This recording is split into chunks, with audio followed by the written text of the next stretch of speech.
সুপ্রভাত আমার পরিবারের সকল সদস্যদেরকে। তোমরা সবাই কেমন আছো? আশা করছি ভালো আছো আর সুস্থ আছো।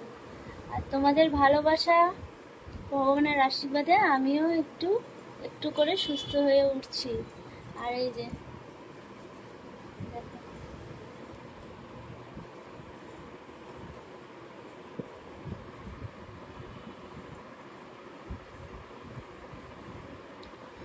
তো এই যে ঘুম থেকে উঠেছে, শরীরটা একটু খারাপ করছিল রান্নাঘরে বসে, তাড়াতাড়ি আবার প্রেশারের ওষুধটা খেলাম আর চলে এলাম। বারবার রঙের মিস্ত্রি দাদা ফোন করছে যে রংটা আগের দিন একটু ভুল করেছে, তাও বাথরুমের রংটা ভুল করে ফেলেছে, একটু ডিপ দিয়ে ফেলেছে। কিন্তু কি করব বলো, দাদা ভাই বলছে, রঙের দাদা ভাইয়েরও শরীর ভালো না, মাজায় ব্যথা, তবুও চেষ্টা করছে। তা আমি ওকে বললাম যে যাও, যাতে আর একবার ভুল না করে ফেলে। তো চলো আবার পরে কথা বলছি, ও চা মা খাক। তো গতকালকে আবারও মন্দিরার এই দেখো সেন্সলেস হয়ে পড়ে, আবার শিউলি তাড়াতাড়ি করে জল নিয়ে যায়, লবণ চিনি জল খায়। ও আরও গরমের জন্য বন্ধুরা সেন্সলেস হয়ে যাচ্ছে, আমি বুঝতে পারছি। যেহেতু আমার এই বাড়িতে এসি নেই, তোমরা সবাই জানো এই বাড়িতে এসি আমার নেই। এসির পয়েন্ট টয়েন্ট সবই করা আছে, কিন্তু এসি আমাদের এই বাড়িতে নেব করে নেওয়া আজ অব্দি আর হয়ে ওঠেনি। তো ওই জন্য মন্দিরা আমাকে বারবার বলছে যে তুমি আমাকে ফ্ল্যাটে নিয়ে চলো, কারণ ফ্ল্যাটে তোমরা সবাই জানো আমার দুটো ঘরেই এসি আছে। তো আমরা খুব শিগগিরই চলে যাব, আর হয়তো 2-3 দিন বন্ধুরা। আমার ঘরটা তো প্রায় কমপ্লিট হয়েই এসছে, এবং ও গরমের জন্য আরও ওর মাথা মানে এত ঘেমে যাচ্ছে রীতিমতো, মানে ফ্যানের হাওয়া দিয়ে যেন আগুনের গোলা ছুটছে, এত গরম। তার উপর ছাদে ধরো আমাদের সেটও দেওয়া নেই যে রোদ্দুরটা আটকাবে।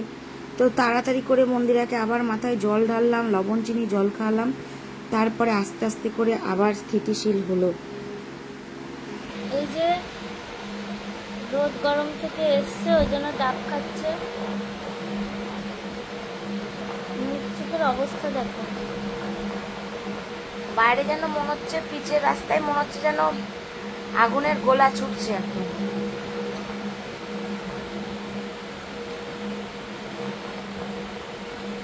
এখন ডাব খাচ্ছে।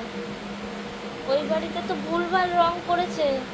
নাহলে এতবার করে আমি তো ভেবেছিলাম আর যাবোই না সকালের দিকে, কি আর বলবো, ভাল লাগছে না আমার। আর আমার 10,000 টাকা লাগবে, আমি ভাই অত টাকা দিতে পারবো না।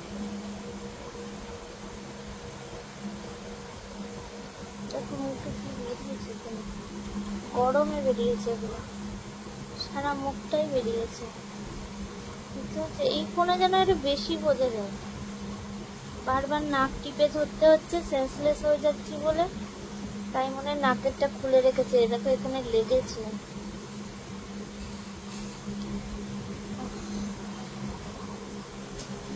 চোখ মুখ দেখো কিরকম।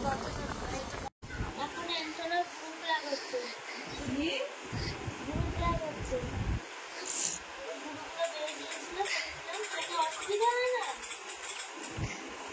এবার একটু দাঁড়িয়ে বোধ ছাড়বে, দাঁড়া।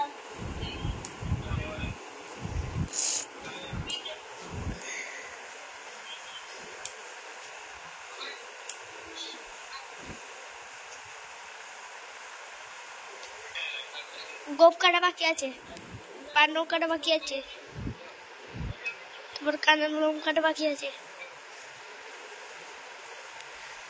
বাস ভালোই তো গোপ কাটছে, শুষে মেয়েটার গোপ কাটাচ্ছে।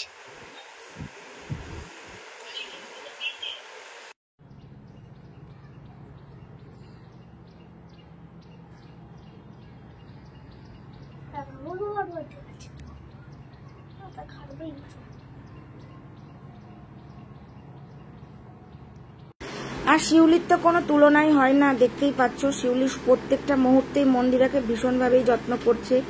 আমিও যত তাড়াতাড়ি ফ্ল্যাটটা কমপ্লিট হলে আমিও বাঁচি, আমার আর সত্যি ধৈর্যের বাইরে চলে যাচ্ছে। ও এই অসুস্থতা হয়েই যেন আমার কাছে সত্যি সবকিছু এলোমেলো মনে হচ্ছে। শিউলি চুল বেঁধে দেওয়া থেকে আরম্ভ করে সম্পূর্ণভাবে সবকিছুই করে দিচ্ছে। সকল বন্ধুদেরকে, আর এই যে বন্ধুরা এখন চুলটা বেঁধে দিলাম। হ্যাঁ দাঁড়াও, এই যে বন্ধুদেরকে আমি চুলটা বেঁধে দিলাম। তো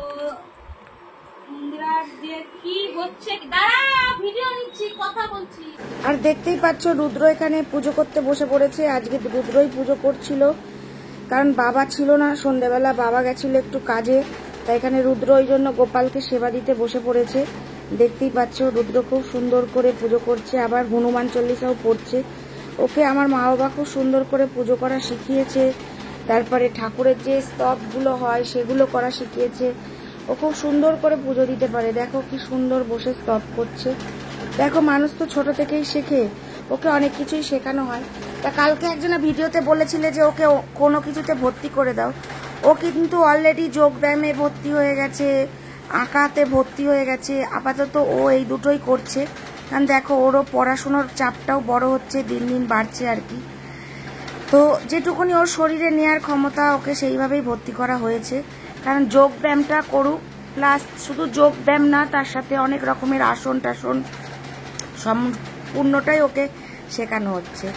আর তারপরে মন্দিরা এই যে গোপালের জামা পাল্টে দিচ্ছিল, কারণ প্রচণ্ড পরিমাণে গরম পড়েছে, তাই মন্দিরা এখানে গোপালকে নতুনভাবে জামা আজকে সন্ধেবেলায় পরিয়ে দিয়েছে।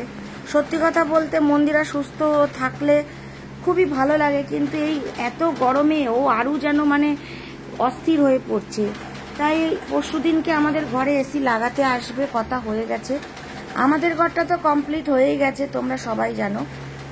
আর বাবার ঘরটার জন্য ওয়েট করছি, কারণ আমরা গেলে তো বাবাকেও নিয়ে যেতে হবে। ওনাকে এখানে একা কিসের জন্যই বা ফেলে রাখতে যাব বলো। যত আমার মা বাবা থাকুক, তবুও উনি সবসময় মন্দিরাকে চোখের সামনে না দেখতে পেলে উনিও খুব চিন্তা করে। যতই হোক নিজের মেয়ে তো বলো, সবসময় রক্তের সম্পর্কটাই যে সব কিছু সম্পর্ক হয়ে দাঁড়ায় তা না। আর যে মানুষটা ছোট থেকে তাকে লালিত করলো, পালন করলো, বড় করলো, আজকে তাকে খাওয়ালো পড়ালো, সে তো বাবাই, তাই নয় কি? সে যতই ও পালিত সন্তান হোক না কেন। তো যাই হোক, অনেকের হয়তো এই কথাগুলো বললে গায়ে ছ্যাঁকা লাগতে পারে, কিন্তু যেটা সত্যি সত্যিটা আমি সত্যিভাবে বলতেই ভালোবাসি। তো তোমরা যে আজকে টাইটেল থাম্বনেলটা দেখছো, যে মন্দিরার বাবার বাড়ির লোক আজকে এসেছিল ওকে দেখতে আর কি। তা এর আগের দিন ফোন করেছিল, আমাকে ঠিকানাটা জিজ্ঞাসা করলো যে পার্টিকুলারলি তোমাদের ঠিকানাটা কোথায়, কারণ ওর বাবার বাড়ির লোক আমাদের বাড়িতে কোনোদিনই আসেনি, মানে ওর দাদা বৌদিরা। ওর বাবা তো এর আগে আমার বাড়িতে অনেকবারই এসছে। তোমরা তো জানোই মন্দিরার সাথে আমার পরিচয়টা কিভাবে হয়। একটা জমি কেনা বেচার সূত্র ধরেই কিন্তু ওর সাথে আমার পরিচয় হয়। তা সেই সূত্র ধরেই ওর বাবা এর আগে আমার বাড়িতে অনেকবারই এসছে, যখন ওর বাবা আরও ইয়ং ছিল। এখন তো অনেকটাই বয়স হয়ে গেছে, মাঝে মাঝে ভুলেও যায়, আবার সব কিছুই মাঝে মাঝে মনেও পড়ে আবার। তো যাই হোক, এখানে দেখতেই পাচ্ছ গোপালের ড্রেসপত্র সব গুছিয়ে রাখছে, কারণ তোমাদের তো বললামই মা গেছে একটু মামার বাড়িতে। মাকে আমি বললাম তুমি তো বাড়ি থেকে কোথাও বেরোও না, আমি শিউলি বাবা যখন আছি, তুমি দুটো দিন মামার বাড়ি থেকে একটু ঘুরে এসো। মা যেতে চাইছিল না, কারণ মন্দিরার যেহেতু শরীর খারাপ। তো যাই হোক, তা মাকে জোর করেই পাঠানো। মা চলে আসবে, আগামী দিনকেই আবার চলে আসবে। আর এখানে রুদ্র একটা ভাঁড় জমিয়েছিল, দেখতেই পাচ্ছ, আর ও রোজ ওই ভাঁড়টা কিন্তু গোপালের পায়ে ঠেকায়। তো দেখো মানুষ ছোট থেকেই শেখে, কারণ আমার বাড়িতে গোপাল প্রতিষ্ঠিত 2006 সাল থেকে, ভীষণই জাগ্রত আমার বাড়ির গোপালও। তো গোপালই মন্দিরাকে একটু একটু করে সুস্থ করে তুলছে। তারপর তোমাদের ভালোবাসা, আশীর্বাদ, বড় মা আছে, কৃষ্ণকালী, প্রতিটা ঠাকুরেরই আশীর্বাদ মন্দিরার মাথার উপর আছে।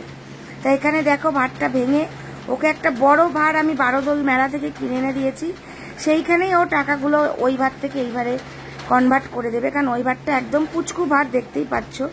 এই দেখো মন্দিরা এখানে ভাঙছেও, তোমাদের প্রথমে দেখালাম যে কত টাকা জমিয়েছে, আর মন্দিরা এখানে ভাঙছে, তখন রুদ্রই ভাঙছে প্লাস দিয়ে। তো ওটা ছোট্ট একটা ভাঁড় ওকে কিনে দিয়েছিলাম। তো তারপর যেহেতু বড় ভাঁড় কিনে দিলাম, ওই জন্যই ও বললো যে তাহলে ছোট ভাঁড়ে টাকা পুরো জমে গেছে মা, তাহলে এবার বড় ভাঁড়টাতে সব টাকাগুলো জমিয়ে দিই। তো ওই জন্যই মন্দিরা বললো ঠিক আছে। কালকেই ভাঙতে চেয়েছিল, তাও বললো যে শনিবার কাল ভাঙিস না, আজকে রবিবার আজকেই ভাঙ। আর তোমরা অনেকে বলেছিলে গতকালকে ভিডিও কেন দিতে পারিনি। গতকালকে সত্যি কথা বলতে মন্দিরাকে নিয়ে একটু প্রবলেমে তো ছিলাম। ও বারবারই কাল এত গরম ছিল, সেন্সলেস হয়ে যাচ্ছিল, এটা একটা কারণ। আর দ্বিতীয়ত কালকে ওর বাড়িতে লোক দেখাশোনা করতে এসেছিল ওকে, এটা একটা কারণ। রাত্রিবেলা এতবার কালকে আমাদের এখানে লোডশেডিং হয়েছে, সত্যি কথা বলতে এডিটিং করতে পারিনি, এবং ওয়াইফাই এর কানেকশানও ছিল না আমার এই বাড়িতে। সব কিছু মিলিয়ে একটু সমস্যা হয়েছিল, ওই জন্য গতকালকে ভিডিওটা সত্যি সত্যি দেওয়ার হয়ে ওঠেনি। তো যাই হোক, রুদ্র কিন্তু এখানে বেশ প্রচুর বারেই টাকা কম বেশি জমিয়ে ফেলেছে। এখন থেকে ওকে সঞ্চয় করাটা শেখানো হচ্ছে ভাতটা দিয়েই আর কি, কারণ মানুষ ছোট থেকেই শেখে, প্রথমেই বললাম। বন্ধুরা মনে হচ্ছে ফ্যান দিয়ে গরম হাওয়া বেরোচ্ছে। মন্দিরা খুব কষ্ট পাচ্ছে গো। আই রোমিও, ও রোমিও, এই না তরমুজ খা বাবা। তরমুজ খাবি তো? ওকে একটু দে, ওর শরীরটা ঠান্ডার দরকার আছে। তরমুজ খা। না না, রোমিওকে দিতে বলছি, ও একটু খা তরমুজ। ও বাবা, শুকে চলে গেল। খাবে না তাহলে? খাবে খাবে খাবে। খাবে খাবে দাদা। বলতে ও খেতে ও একটু তাড়াতাড়ি পারে না, ও সাদা কালোর মতন পারে না। পারে না। মুখে নিতে নিতেই খাবে। এই খেয়েছিস? কি খেলি? রাতে খাবার খেয়েছিস? একসাথে তাহলে খেয়ে নেবো, দিয়ে শুয়ে পড়বো। তোমার দুপুরও খেতে হবে না, রাতেও খেতে হবে না, হ্যাঁ, সকালবেলা করে তারপরে আমাদের ইয়ে করো। ঠিকই বলেছিস, খেতেই হবে। দুপুরে ভাত খাওনি, কেউ এরকম ভাবে বাঁচতে পারে না। মন্দিরা এত অসুস্থ হয়ে পড়ছো, আমাদের খুব চাপ হয়ে যাচ্ছে গো। তুমি বুঝতে পারছো আমার আর শিউলির কিরম চাপ? এত মাল পুরো আমায় নিয়ে যেতে হবে ফ্ল্যাটে। সাজানো তো পরের কথা, আরে নিয়ে যেতেও তো আমার সময় লাগবে। আয়, হয়েই যাবে। শো শো শো, শুয়ে পড়। ও তুই তরমুজ নিয়ে খাটে চলে এসছিস? বাহ, দারুন। সবাই খাটে খাচ্ছো, ওখানে খাটে ওর ওষুধটা এনে দে তো, কানে দিয়ে দি। এই রমিও, হ্যাঁ হ্যাঁ হ্যাঁ, বীজগুলো দেখেছিস? একদম তো হচ্ছে সবে আর কি। বাবা এনেছে, বাবা বাবা দে। কি বলছিস? প্রচন্ড গরম হয়ে গেছে না? বন্ধ করে দে, কি ওই ফ্যানটা চালা তাহলে। তাহলে ওইটা করে এইখানে নিয়ে আসতে হবে, কারণ এইটা বেঁধে যাবে হাওয়া। ও আনবে ঠিক। ও ঠিক নিয়ে চলে আসবে, এটা নিয়ে শরীর নিয়ে চলে যাবে। ফ্যান ভেঙে দিয়েছে বাবা। তারটা এখন ওপরে দিস না, গলে যাবে, যা হিট হয়েছে। টানতে টানতে নিয়ে যা, কোলে তুলবি না, টান টান। হ্যাঁ, টানতে টানতে নিয়ে যা।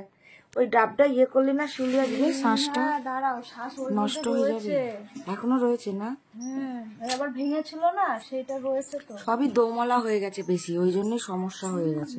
লোকে দুটো দিয়ে দিলে হয়ে যেত, ওই দুটো বাড়ি দিয়ে খেয়ে আমার পর থেকে খা খা। আর দিস না ওকে, আধা হয়ে গেল রে। এই যে চুল সমেত খেয়ে নিল রে। নিয়ে আয় রুদ্র, নিয়ে আয়। রুদ্র আমাদের ভারী কাজের আছে, সোজা করে দিবি। ওই ফ্যানটা একটু রেস্ট দিই, কারণ প্রচন্ড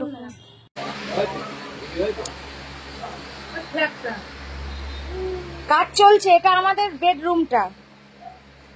এই যাবো আমি, এখনই ফ্ল্যাটে যেতাম, আমাকে প্রত্যেক খেলা হচ্ছে রে শিউলি। তাহলে এটা কি খেলা? গাড়ি চালু করে গাড়ি যা। খেলা মনে হয় হচ্ছে।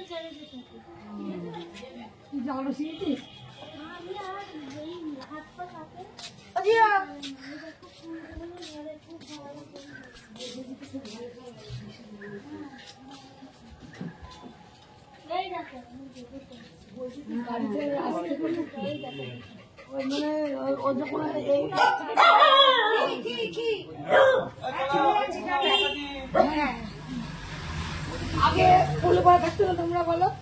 আমি বন্ধু ছিল তোমার? ও হ্যাঁ হ্যাঁ, না এই যে বাড়ি হয়তো কলুপাড়ায় বলছে, না না বাড়িতে অর্ধেক সময় ওখানেই থাকতো, ওর সঙ্গে টুম্পার সঙ্গে। টুম্পার মাসে এখন আমার ভাগ হয়েছে। আলোটা জ্বালাও না বারান্দায়। বাড়ি যাবো না?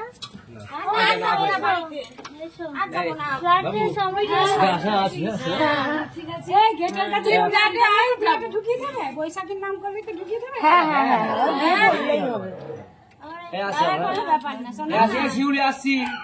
মন্দিরা তরমুজ কেটে দিয়েছি ওকে, ওর খাচ্ছে, আমরাও একটু খেলাম।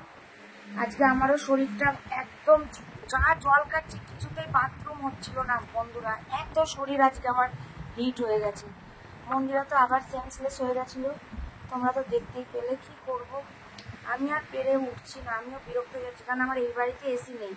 এসির পয়েন্ট টয়েন্ট সব করা, খুব শিগগিরই আমরা ফ্ল্যাটে চলে যাবো, 2 থেকে 3 দিনের মধ্যে।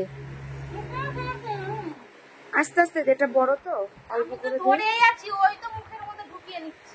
আরে এই ফ্যানে কিছুই হচ্ছে না, ফ্যান দিয়ে মনে হচ্ছে গরম হাওয়া বেরোচ্ছে।